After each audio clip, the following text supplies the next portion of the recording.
आप सभी को मेरा नमस्कार। आपके नेट सेट के लिए बहुत ही उपयोगी है। तो चलिए हम इसे प्रारंभ करते हैं।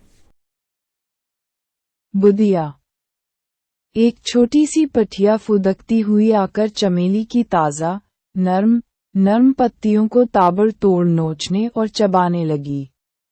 उस दिन तक मुझमें वह कलात्मक प्रवृत्ति नहीं जगी थी कि उस नन्हे खूबसूरत जानवर का वह फुदकना, अपने लंबे कानों को फटफटाते हुए पत्तियों का वह नोचना, फिर चौकन्नी आंखों से इधर उधर देखते हुए लगातार मुंह चलाना और जब तब, शायद माँ की याद में चिल्ला उठना, मैं विस्मय विमुग्ध होकर देखता सुनता रहता। उस दिन तो सबसे बड़ी ममता थी उस चमेली पर, जिसकी कलम मैं दूर के गांव से लाया था, जिसे मैंने अपने हाथों रोपा और सींचा था और जिसकी एक एक पत्ती निकलते देखकर मैं फूला नहीं समाता था। इस छोटी सी दुष्ट पठिया ने सब सत्यानाश में मिला दिया। मैं गुस्से में चूर उसे मारने दौड़ा। वह हिरन के बच्चे सी छलांग लेती भागी। मैं पीछे लगा। मत मारिए बाबू, ये बुधिया थी। बुधिया, एक छोटी सी बच्ची, 7-8 साल से ज्यादा की क्या होगी। कमर में एकरंगे की खंडुकी लपेटे, जिसमें कितने पबंद लगे थे और जो मुश्किल से उसके घुटने के नीचे पहुंचती थी। समूचा शरीर नंग धड़ंग गर्द गुबार से भरा। सांवले चेहरे पर काले बालों की लंटे बिखरों, जिनमें धूल तो साफ थी और जुएं भी जरूर रही होंगी। एक नाक से पीला नेटा निकल रहा, जिसे वह बार बार सुड़कने की कोशिश करती। उसकी बोली सुन, और शायद ये सूरत देखकर भी इच्छा हुई, एक थप्पड़ अभी उसके गाल पर जड़ दूं, कि उसके पैर के नीचे जो नजर पड़ी तो ध्यान उस ओर बैठ गया और मेरा लड़कपन का मन वहीं जा उलझा। अरे, तूने ये क्या बना रखा है? मैं नजदीक बढ़कर देखने लगा। देखा, निकट के पोखरे से गीली चिकनी मिट्टी लाकर वह तरह तरह के खिलौने बनाए हुए है। खेत में सरसों, चना, मटर वगैरह के फूल लाकर उन खिलौनों को खूब सजा रखा है उसने। खिलौनों की खास शक्लें तो थी नहीं, हाँ, आदमी के से आकार, जो रंग बिरंगे फूलों से सजे होने के कारण जरूर ही भले दिखते थे। मैंने पूछा, यह क्या है? वह कुछ शर्माई। आप मारिएगा नहीं ना, तो बताऊं। आज पीटता जरूर, लेकिन माफ कर दिया। वह मुस्कुरा रही थी। बैठ गई। बैठिए ना। उस गंदगी में मैं क्यों बैठने लगा? झुककर देखने लगा। उसने शुरू किया। ये है दुल्हा सिर पर मोर। सरसों के फूल की ओर इशारा करती बसंती मोर। ये है दुल्हन कैसी भली चुनरी, मटर चने के फूलों की। इनकी होगी शादी। खूब बजेंगे बाजे। 2-3 बार उसने पेट पीटा, फिर मुंह से सीटी दी, ढोल भी, शहनाई भी। ये है कोबर घर धूल से चौकोर घेर कर बनाया। ये है फूल से जाम के हरे पत्तों पर कुछ फूल बिखरे। इस पर सोएंगे दोनों, और मैं गाऊंगी गीत। वह कुछ गुनगुनाने लगी, गाती, झूमती, कुछ देर तल्लीन। मैं देखा सुना किया, फिर मेरा ध्यान अपनी चमेली की ओर गया। दौड़ा, एक एक पत्ती गिनता, अफसोस करता। पठिया को जिंदा चबाने की कस्में खाता। बुधिया को गालियां देता। मालिक, जरा घास में हाथ लगा दीजिए ना। सिर नीचा किए, फिर बात पर तर्क वितर्क करता मैं गांव से उत्तर की उस सड़क पर शाम को हवाखोरी कर रहा था कि यह आवाज सुन सिर उठाकर देखा। झुटपुटा हो चला था। सड़क के नीचे खेत में एक युवती सी खड़ी मालूम हुई। घास का गट्ठर उसके पैर के नीचे बगल में पड़ा था। मैं झल्ला उठा। उसकी शोखी पर क्रोध आया। मैं अब शहरी आदमी हूँ, साफ कपड़े पहनता, गवई के लोगों की गंदगी से दूर रहने की कोशिश करता। फिर मैं घसहारा चरवाहा थोड़े हूँ, जो घास के गट्ठे उठाता फिरूं। गांव में ऐसा कौन है जो मुझसे ऐसा कहने की जुर्रत करे? लेकिन देखिए इसे, जिसने उठा दीजिए ना। मैंने घूरकर उसके चेहरे को देखा। आकृति और आवाज में तारतम्य बिखेराया। अरे, ये तो बुधिया है। जवान हो गई, इतनी जवान, इतनी जल्दी। इधर उधर देखा, कोई नहीं। शाम हो रही है, बेचारी को कौन उठा देगा। द्रवीभूत मैंने घास के गट्टे में हाथ लगा दिए। वह गठ लिए झूमती चली गई। उसी समय एक ठहाका सुनाई पड़ा और थोड़ी देर में जगदीश मेरे नजदीक पहुंच चुका था। आखिर आपको भी इसने फंसाया।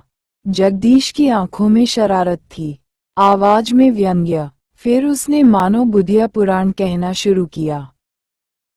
अब बुधिया पैबद्वाई बुधिया नहीं है। अब उसकी चूना का रंग कभी मलिन नहीं होता। उसकी चोली सिवाई पट्टी का दर्जी सोता है। माना वह रोज घास को आती जाती है, लेकिन उसके हाथ में तेले की क्या बात, आप घिस्से भी नहीं पाएंगे। रंग वही सांवला है, लेकिन उसमें गड्ढे के सड़े पानी की मुर्दनी नहीं है। कालिंदी का कलकल छल छल है, जिसके कूल पर कितने ही गोपाल वंशी टेरते, कितने ही नंदलाल रासलीला का स्वप्न देखते। बुधिया जिस सरेह में निकल जाती, जिंदगी तरंगे लेती। उसके बालों में चमेली का तेल चपचप करता है, उसकी मांग में टिकी टिकुली चमचम करती है। किसी वृंदावन में एक थे गोपाल, 1000 थीं गोपियां। यहाँ एक है गोपी और 1000 गोपाल। इन गोपालों को एक ही नाथ में नाथ कर नवाने में बुधिया को जो मजा आता, वह उस गोपाल को सहस्रफन कालिया को नाथने और उसके फन पर नाचने में कहाँ मिला होगा। मालूम होता, द्वापर का बदला राधारानी इस कलयुग में बुधिया को मार्फत पुरुष जाति से चुका रही, वह तड़पती रही और ये तड़पाती है। उफ अनर्थ! मेरा सदाचार प्रवण हृदय चिल्ला रहा था और मैं सिर नीचा किए उस अंधेरे में घर की ओर लौट रहा था। जगदीश ने दूसरी राह पकड़ी थी। थोड़ी दूर जाने पर, गांव के नजदीक पहुंचते पहुंचते, मुझे ऐसा लगा कि मेरी बगल से जैसे शरीर छूता हुआ कोई सन से निकल गया। मेरी गर्दन आपसे आप पीछे मुड़ी। माफ कीजिए, ये दूसरा कसूर हुआ। वह ठिठक कर खड़ी हुई बोली। वह बुधिया थी। मैं जल उठा बदमाश, बदचलन। सुनकर सहमने, सकुचाने के बदले वह उठाकर हंस पड़ी और निधड़क नजदीक आकर कहने लगी। बाबू, याद है, मेरी पठिया आपकी चमेली चर गई थी। अंधेरे में भी चत्तीसी चमक उठी। बदमाश, भाग चल। निस्संदेह उस समय मेरा चेहरा लाल अंगार बन रहा होगा। और वह दुल्हा, वह दुल्हन, वह कोबर, वह फूल सेज और वह गौत गीत सुनिएगा बाबू। सजनी चललिंडु पिट खरना, जाय थी लागू परम डरना। वह गाते गाते भागी हंसती इठलाती। उफ, कैसी बेशर्म, बेहया। मैं क्या क्या न बड़बड़ाया किया, और दूर दूर से उसके ठहाके की आवाज आ रही थी। गेहूं की कटनी हो रही थी। मेरे भाई ने कहा, भैया, आज मजदूर ज्यादा होंगे, लूट लेंगे। जरा खेत चलिएगा, बस, आपको सिर्फ खड़ा भर रहना है, काम तो आप होगा। खून में जो कहीं बची बचाई किसानी वृत्ति है, उसने नए काम के नए अनुभव के कौतूहल से मिलकर मुझे खेत में ला खड़ा किया। एक पहर रात से ही, जिसमें गेहूं की पकी बालियां डंठल से ही झड़ न जाएं, चांदनी चांदनी में जो कटनी हो रही थी, वह खत्म ही चली थी। बोझे बांधे जा रहे थे। मजदूर बोझे बांधते, उनकी स्त्रियां और बच्चे गिरी हुई बालियों को अपने लिए चुनते। गिरी हुई बालियों के बहाने कहीं पसी को ही न चुन ले, इसीलिए मेरी यह तैनाती हुई थी। मैं एक जगह खड़ा चौकसी से अपनी ड्यूटी दे रहा था, लेकिन खेत के एक कोने पर मुझसे दूर एक मजदूर के पीछे एक अधेड़ स्वी और उसके कई बच्चे ताबड़तोड़ बाल चुन रहे और मैं कहूँ, कुछ फाउल प्ले कर रहे थे। ए, कौन औरत है? तू क्या कर रही है? मेरी ऊंची आवाज को औरत ने जैसे सुनकर भी नहीं सुना। हाँ, उसका मर्द शायद उसे डांट रहा था, ऐसे लगा। 1 बार, 2 बार, 3 बार। अपनी अवज्ञा देख गुस्से में चूर में उस ओर बढ़ा। मुझे उस ओर बढ़ते देख उसके चारों बच्चे, जो 6 वर्ष की उम्र के अंदर के ही होंगे, उस स्वी के समीप आ गए। छोटे ने, जो 1.5 वर्ष का होगा, गुडुक कर उसके पैर पकड़ लिए। कुछ अलग ही से मैंने डांटा। तू क्या कर रही है, रे?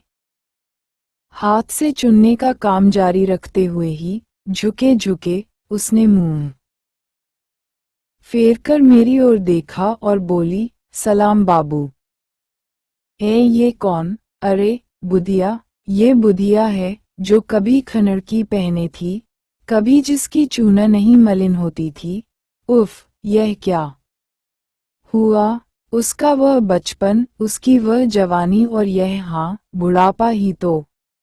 फटा कपड़ा, चोली का नाम नहीं। बाल बिखरे, चेहरा सूखा, गालों के गड्ढे, आंखें के कोटा। और तो और जो कभी अपनी गोलाई, गठन और उठान से नौजवानों को पागल बना दे, उसके वे दोनों जवानी के फूल, जब वह झुकी बाल चुन रही है, बकरी के धन से लटक रहे निर्जीव, निस्पंद। बुधिया। हाँ, बाबू। मुंह फेरकर मेरी ओर सूखी मुस्कुराहट से देखा और काम में लगी रही। तब तक उसका आदमी बोझे बांध चुका था। उसने पुकारा, जरा इधर आ, हाथ लगा दे। बुधिया बाल चुनना छोड़ छाड़ कर खड़ी हुई और मेरी ओर देख फिर एक हल्की मुस्कुराहट ले उस ओर बढ़ी। मैंने उसके तनकर खड़ा होते ही देखा, उसका पेट बाहर निकला है, पैर उठ नहीं रहे हैं। ओह, ये गर्भवती है। तू ठहर, मैं बोझा उठाए देता हूँ, मैंने कहा।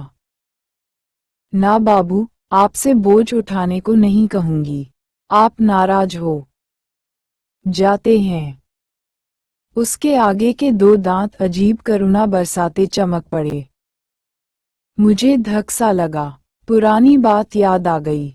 वह संध्या, वह घास का गट्ठर, बुधिया का निवेदन, जगदीश का व्यंग्य, मेरी बौखलाहट, उसका पागलपन। उसी समय उसका छोटा बच्चा रो उठा।